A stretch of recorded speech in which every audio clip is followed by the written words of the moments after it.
નમસ્કાર વિદ્યાર્થી મિત્રો, આપણે અગાઉ ઇનડાયરેક્ટ સ્પીચ છે એમાં દરેક પ્રકારના વાક્યો છે એની માહિતી મેળવી.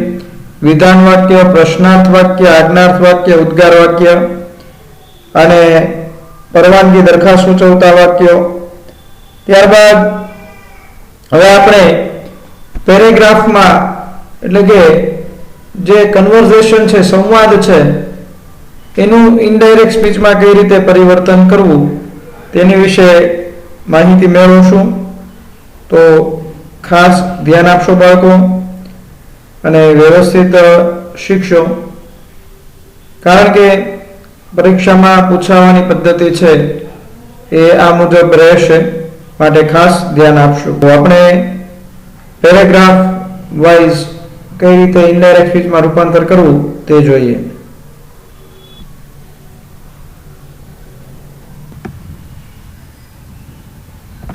ડાયરેક્ટ નું ઇનડાયરેક્ટ માં રૂપાંતર કરવાના નિયમો જે કંઈક આ પ્રકાર તરીકે ઓળખો છો. તો ડાયરેક્ટ ઇનડાયરેક્ટ કહીએ કે પછી રિપોર્ટેડ સ્પીચ કહીએ. હવે અત્યાર સુધી ડાયરેક્ટ ઇનડાયરેક્ટમાં આપણે જુદા જુદા 4 પ્રકાર જોયા અને સિંગલ સેન્ટેન્સ એક વાક્યની પ્રેક્ટિસ કરી હતી.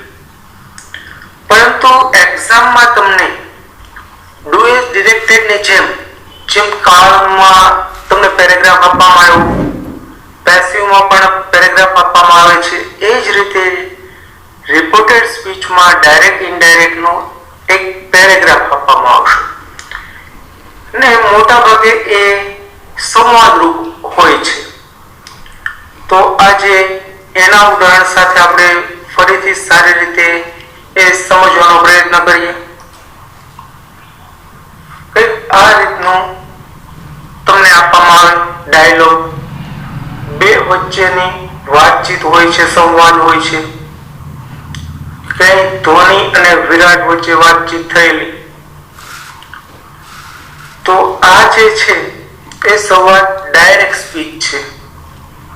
હવે આપણે એને ઇનડાયરેક્ટમાં બદલવાનું છે. તો જોઈએ કઈ રીતે બને છે. પહેલો ડાયલોગ છે, ધોની બોલે છે, બોલનાર Dhoni. Dhoni said, will you come for practice? ધોનીએ કહ્યું શું કે તું પ્રેક્ટિસ માટે આવીશ. ઇન્વર્ટેડ કોમામાં છે અવતરણ ચિહ્ન આપેલું એ ડાયરેક્ટ બોલાયેલું વાક્ય છે, ડાયરેક્ટ સ્પીચ છે, ડીએસ જેને આપણે કહીએ. બોલનાર ધોની.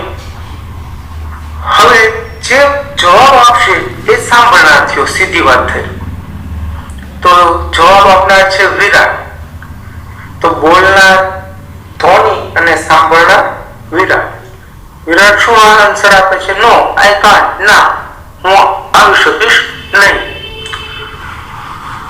તો પેલું વાક્ય એવું થાય, તમે જે પ્રેક્ટિસ કરી હતી એ વાક્ય પ્રમાણે Dhoni said to Virat, comma into inverted comma, will you come for practice? વાક્ય કેવું છે પ્રકાર ડાયરેક્ટ સ્પીચ નો? તો કે પ્રશ્નાર્થ વાક્ય છે. તો પ્રશ્નાર્થ વાક્ય એમાં આપણે બે પ્રકાર જોયા, સાદી પ્રશ્નાવલી અને WH વાળી પ્રશ્નાવલી. પ્રશ્નાર્થ વાક્ય એટલે RV આવશે ask. કંજક્શન તો કે સાદી પ્રશ્નાવલી છે એટલે કંજક્શન આવે if. પછી તો કે પ્રશ્નાર્થનું વિધાન, કાળ પરિવર્તન, સર્વનામમાં ફેરફાર અને અન્ય શબ્દો જે આપેલા હોય તો એ પ્રમાણે ફેરફાર. જોઈએ આન્સર. તો કે ધોની ઇન્ક્વાયર્ડ વિરાટ. હવે ઇન્ક્વાયર્ડ મૂકો કે આસ્ક્ડ મૂકો, બેઉ એક જ છે. ઇન્ક્વાયર્ડ પૂછતાછ કરવી, પૂછપરછ કરવી, અને આસ્ક્ડ એટલે પૂછવું. તો ઇન્ક્વાયર્ડ એના બદલે તમે આસ્ક્ડ લખી શકો છો. ધોની ઇન્ક્વાયર્ડ વિરાટ, બોલનાર ધોની, સાંભળનાર વિરાટ. સાદી પ્રશ્નાવલી એટલે કંજક્શન ઇફ. હવે સવાલ શું છે તો કે you will come for practice, જેનું વિધાન વાક્ય બને યુ વિલ. પ્રશ્નાર્થ છે એટલે વિલ યુ, તો વિધાન બને you will come for practice. You બીજો પુરુષ, તો સાંભળનાર પ્રમાણે ફેરફાર. સાંભળનાર છે વિરાટ એટલે કે હી, તો કે હી શેલ વિલ નું વુડ કમ નું થાય ગો. Go for practice. પ્રશ્નાર્થ ચિહ્ન નીકળી જાય કારણ કે આપણે પ્રશ્નાર્થનું વિધાન બનાવ્યું. તો ધોની ઇન્ક્વાયર્ડ વિરાટ if he would go for practice. હવે વિરાટ એનો જવાબ આપે છે, તો હવે બોલનાર વિરાટ થશે અને સાંભળનાર ધોની. સામાન્ય રીતે વિધાન વાક્યમાં આપણે આરવી તરીકે ટોલ્ડ મૂકતા હતા, પરંતુ જ્યારે કોઈ સવાલનો જવાબ આપવાનો હોય ત્યારે ટોલ્ડના બદલે આપણે રિપ્લાય એવું આરવી મૂકવાનું હોય છે. તો અહીંયા મૂક્યું છે વિરાટ રિપ્લાયડ ધોની.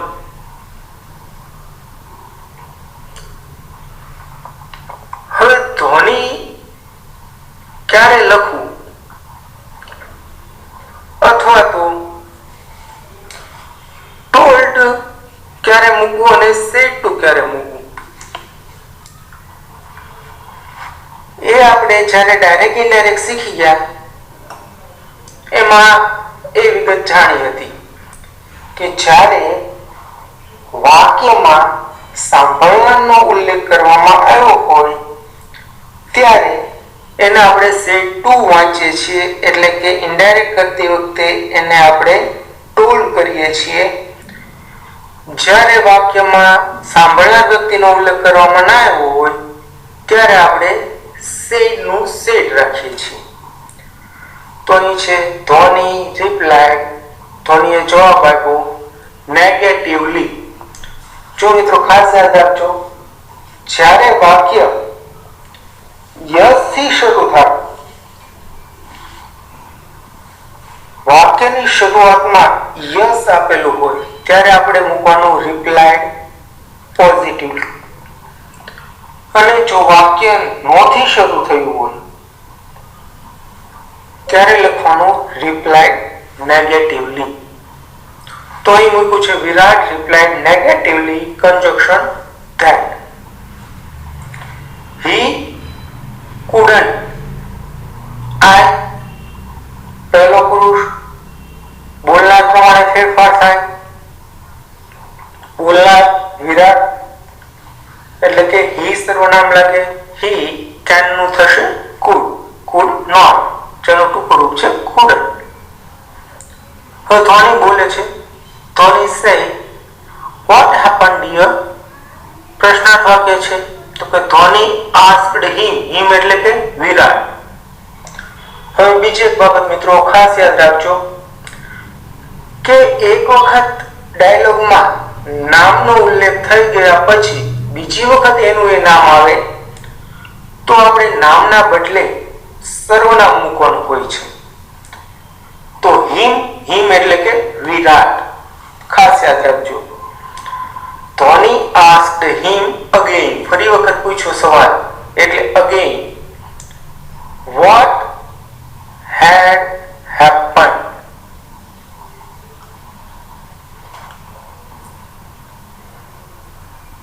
હવે વાક્ય છે what happened ભૂતકાળનું, તો સાદા ભૂતકાળનું થાય પૂર્ણ ભૂતકાળ. what થી વાક્ય શરૂ થયું WL, તો what આપણું કંજક્શન બને what, પછી સાદા ભૂતકાળનું પૂર્ણ ભૂતકાળ થયું એટલા માટે had happened. હવે ડિયર છે એ વિરાટને સંબોધન કરેલું છે, એટલે આપણે આગળ હિમ મૂકી દીધેલું છે, એટલે આગળ વાક્યમાં ડિયર ક્યાંય મૂકવું નથી. વિરાટ એનો જવાબ આપે છે. વિરાટ said, I am suffering from severe cold now. કે મને ખૂબ જ શરદી છે. તો વિરાટ આન્સર્ડ. હવે આન્સર્ડ મૂકો કે રિપ્લાઇડ બેઉ એક જ છે, પરંતુ અહીં જુદા જુદા શબ્દનો ઉપયોગ મેં એટલા માટે કરેલો છે કે જેથી તમને આઈડિયા આવે કે તમે બીજા મટીરિયલ્સમાં વાંચો તો એવું ના લાગે કે આવું તો સરે કીધેલું નહોતું. પણ રિપ્લાય મૂકો કે આન્સર્ડ બધું સરખું જ થાય છે. તમારે ખાસ સાદી રીતે યાદ રાખવું હોય તો પ્રશ્નાર્થ વાક્યમાં, જેમ તમને આગળ મેં ડાયરેક્ટ ઇનડાયરેક્ટ ટોપિક ચલાવ્યો ત્યારે કીધું છે, તો પ્રશ્નાર્થમાં આરવી તરીકે આસ્ક, પછી ઇન્ક્વાયરી મૂકવાની જરૂર જ નથી. જ્યારે સવાલનો જવાબ આપો ત્યારે આરવી તરીકે ટોલ્ડના બદલે રિપ્લાય, પછી આન્સર્ડ મૂકવાની જરૂર નથી, રિપ્લાયડ લખો. એક જ યાદ રાખો, રિપ્લાયડ મૂકવાનું. તો વિરાટ આન્સર્ડ હિમ એટલે કે ધોની. મેં તમને પહેલા કીધું એમ કે નામનો ઉલ્લેખ બીજી વખત થતો હોય ત્યારે આપણે નામના બદલે સર્વનામ મૂકવાનું.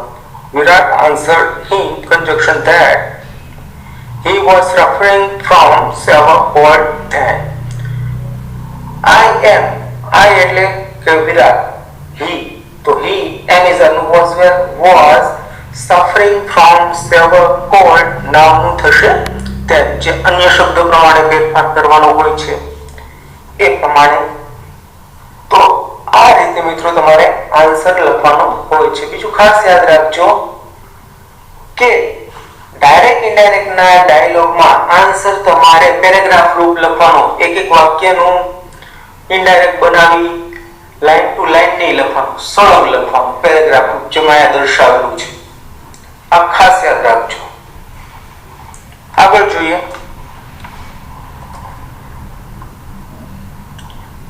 અમિતાભ અને રહીમ વચ્ચેની વાતચીત છે.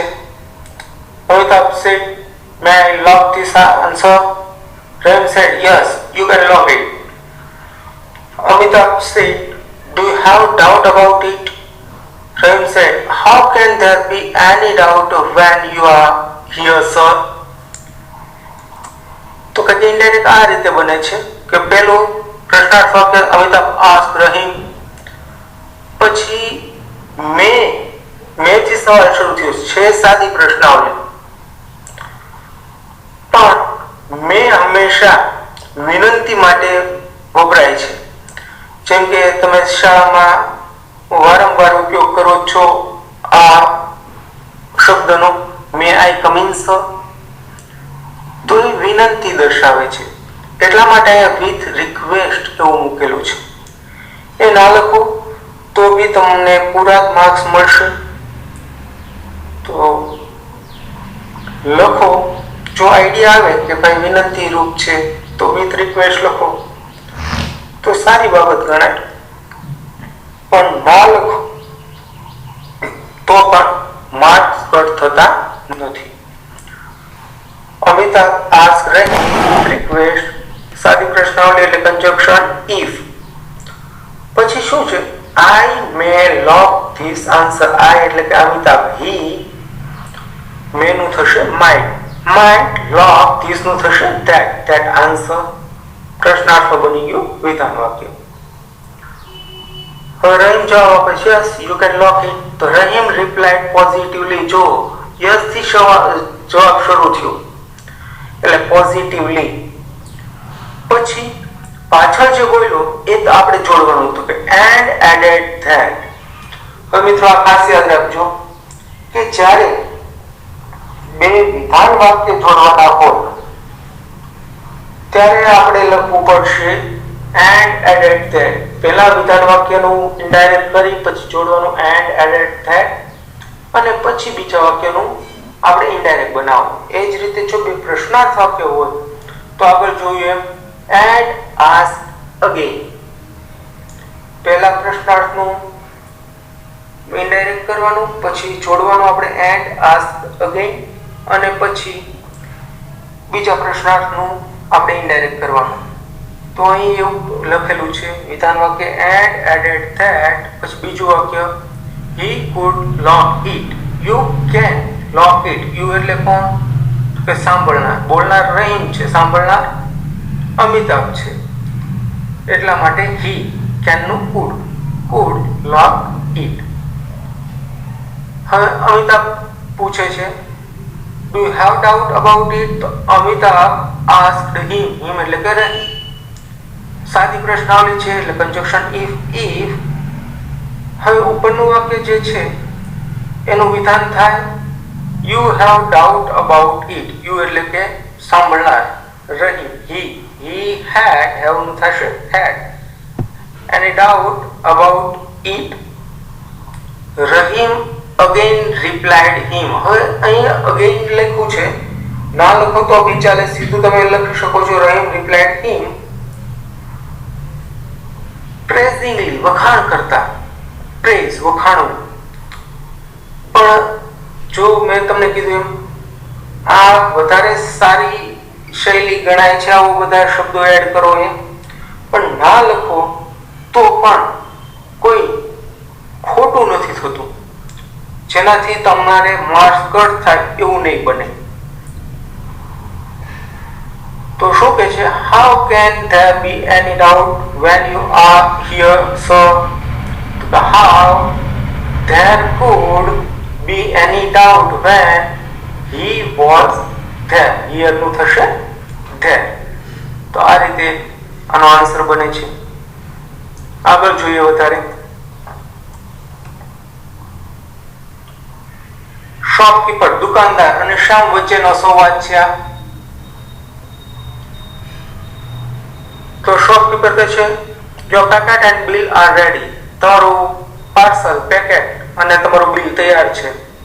શ્યામ said how should I pay the bill? કેવી રીતે હું બિલ ચૂકવું? Shopkeeper said do you have a credit card? તમારી પાસે શું ક્રેડિટ કાર્ડ છે? જો મિત્રો ડુ છે, વાય એ બાય મિસ્ટેક છપાઈ ગયું છે. do you have a credit card? Shyam said yes sure. તો આન્સર કઈ આવો બનશે? શોપકીપર ટોલ્ડ, જો સાદું વાક્ય છે, વિધાન વાક્ય છે. Shopkeeper told Shyam, conjunction that. Your એટલે કે બીજો પુરુષ છે. બીજો પુરુષ કોણ? શ્યામ એટલે કે હી.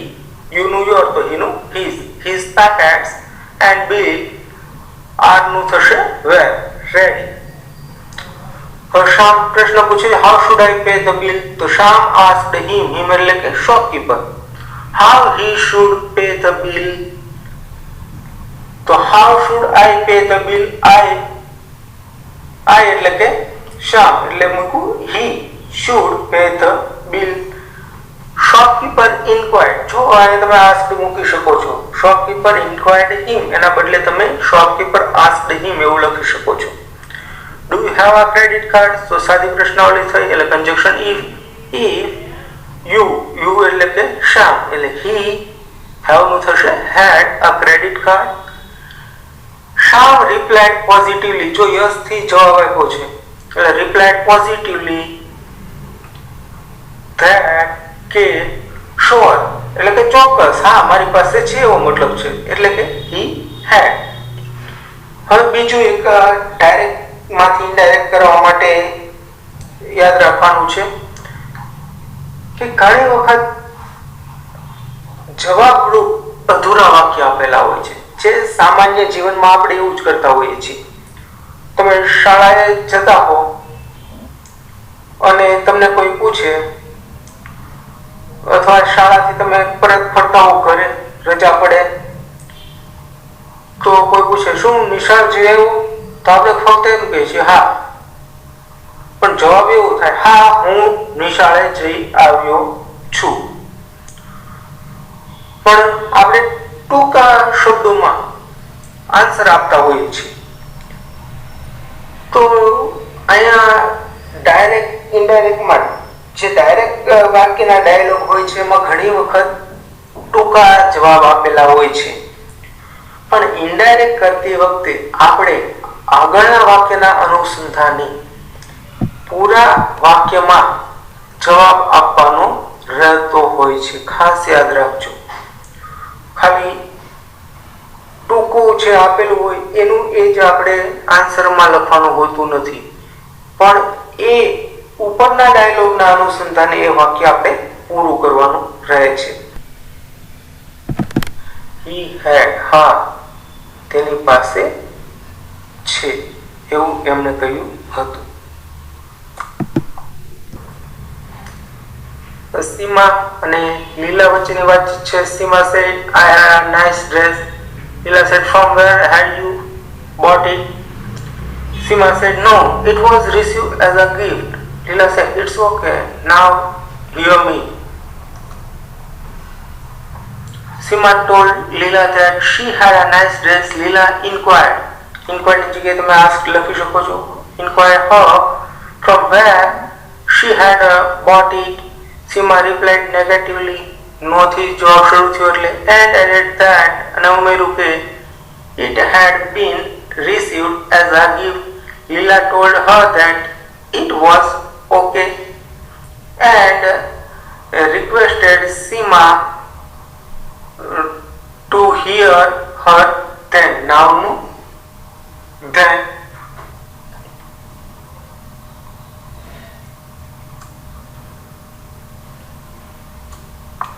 Dr. Mehta and a patient વચ્ચેની વાતચીત છે. Dr. Mehta said, are you feeling well now? Patient said, no sir, I still feel weakness. Dr. Mehta said, don't worry too much. Patient said, sure sir.